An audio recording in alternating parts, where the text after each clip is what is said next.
So, are you all fans of Wu Assassins? Yeah, me too. And that's why we gotta talk about the new film, Fistful of Vengeance.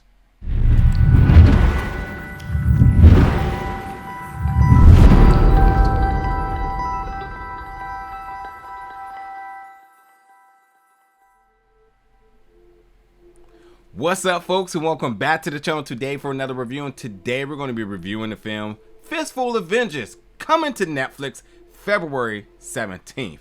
Now, this film is a complete follow-up of season 1 of Wu Assassins, which I can't even lie, you really need to watch that in order to truly appreciate this film in its entirety. Like, to understand the characters' backstories, to understand why everyone's after Kai, just a lot, to give a lot more substance to everything that's happening in this film, because as I said, this is a complete follow-up and it's a horrible standalone. For all intents and purposes, if you just want to watch this mindlessly and just watch the choreography of some of the best martial artists in the world, then yes, you're good to go. But if you actually want to know substance within the plot and the backstory with these characters, and especially all of the supernatural stuff that's going on, and obviously this whole Wu assassin thing, and like, why is everybody at them, like, you kind of need to watch the series first. So, and just complete fantastic top tier choreography.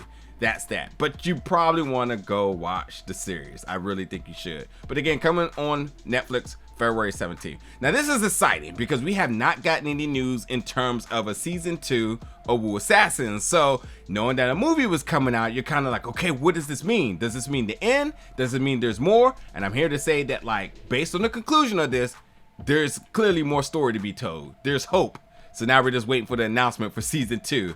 And if they did another movie, then fine. But I gotta say that in terms of this being a movie, to me, this did not elevate anything in terms of production, in terms of action or anything. It was pretty much a lot of the same.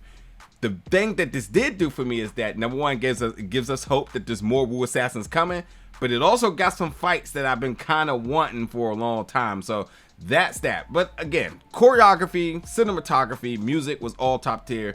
As far as like the production, to like saying like, and you all know what I mean, when there's a series, there's like a certain budget, then when you got a film, you're like, well, there's more money, let's do let's do some crazy stuff. No, this really did not try to reinvent the wheel. It played within the same sandbox that it did in the series. It does not deviate from that at all.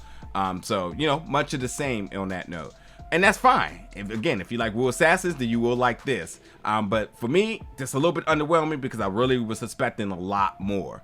But really quickly, in this movie, what's happening here is Kai, played by Iko, he reunites with all of his buddies back in Bangkok. And this is following Jenny's death. And now that clearly leads to them having to figure out who did it. So this is a mission for revenge. But as we know, somewhere, somehow, somebody's always looking for the Wu Assassin, and this brings now an ancient threat looking for him, and with their superpowers looking to claim Kai and his powers in order to assume all of these powers to destroy reality. So that is what's happening here. Just, you know, pretty simple, not doing too much in terms of plot, very easy to digest. It's 2 hours. It actually feels like 2 episodes of Wu Assassin compiled together. On that note, but this god Pangu, which I'll talk about in a little bit, you know, is the ultimate threat in this. And now this is, you know, the Wu Assassin and the allies, you know, trying to protect humanity as we know, as they go against a ancient god. So there's that. Now, in terms of the things I really like, the third act is always what you always look forward to in terms of a martial arts film. You don't care about the story or any of that sort. You're looking for the big bad fight. You know, the good guy versus the bad guy, the protagonist versus the antagonist. You're waiting for all of everything to be compiled into that one mega fight. Now, in the third act, we did get a lot of great fights. I mean, one was Kai and Zom, played by Juju Chan. Fantastic. Juju is bomb, been bomb all the Wu Assassins, but this fight here was everything I wanted it to be. Lu and Kai actually got a fight in, which was pretty cool as well too. Tommy, who's obviously taking Jenny's death pretty hard, also got it in a lot in this movie. So a lot of good action coming from our regulars. Now we do have a new casting in Pearl Thusi, played as Zama, who was nice with the handgun. Now, I really thought I was familiar with her. I looked at her, I was like, yeah, I remember her from something. And then I looked at her IMDb, and I was like, wait a minute, I do not think I've ever seen her in any of these things. She was pretty damn good. And I think that's like a huge compliment considering the company with the casting here. For her to hold hers down, for her to really grab some scenes, and you know, her presence on screen was very commanding and demanding for the viewers.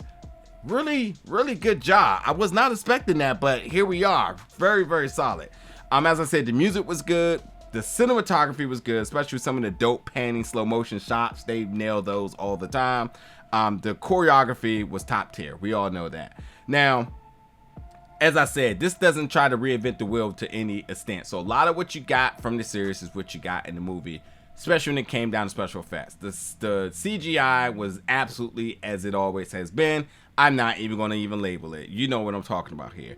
And then in the final act, it really did kind of get like Power Rangers. You know, things got a little overkill with the CGI. But again, it's still something you're very much accustomed to in this series, as I've seen some of the same type of visuals and whatnot. But as I said, in the final act, we're looking for the big boss versus the good guy. And that's when they do have the battle with Pangu. Now, the Pangu reveal was very underwhelming. Everything about Pangu was just, I could have did without. And then the final fight was so underwhelming in terms of the resolve. I was like, you built this person up to be a god. I mean, you labeled him as a god, and then he got washed in no time. So I was definitely disappointed and underwhelmed by that. Secondarily, I started to wonder, like, is this really an adult franchise? Because, like, if this is for kids, like teenagers or just young kids, I can see them being easily pleased by this. But then you start to remember all the gore and blood splatter. It's like, oh, this is definitely for adults. So, like, it's a hard no. So therefore, it's like, wow, like, that was like not good in terms of execution of the resolve of everything. So in terms of just the entire movie, it is a easy watch if you're a fan, because you just are very much accustomed to what you're going to get from these characters, and you're not getting much else outside of that box. And then when you get to the resolve, you're just kind of like, oh, okay, cool, I guess that's the thing that happened. But again, the good thing out of this is that with the conclusion of this, I guess we got hope that there's going to be a season 2 of some sort, because like this kind of leaves off in a way that like there's still more story to be told, and that's good because we haven't heard anything about a season 2. So that's a good indication that we got something coming up potentially. So, but look, check out Fistful Avengers, especially if you're a fan of Wu Assassins. Again, February 17th on Netflix. Let me know your thoughts about this. Let me know some of your favorite moments, your favorite scenes within this. And as always, stay tuned for more reviews very soon. Thank you for watching, folks.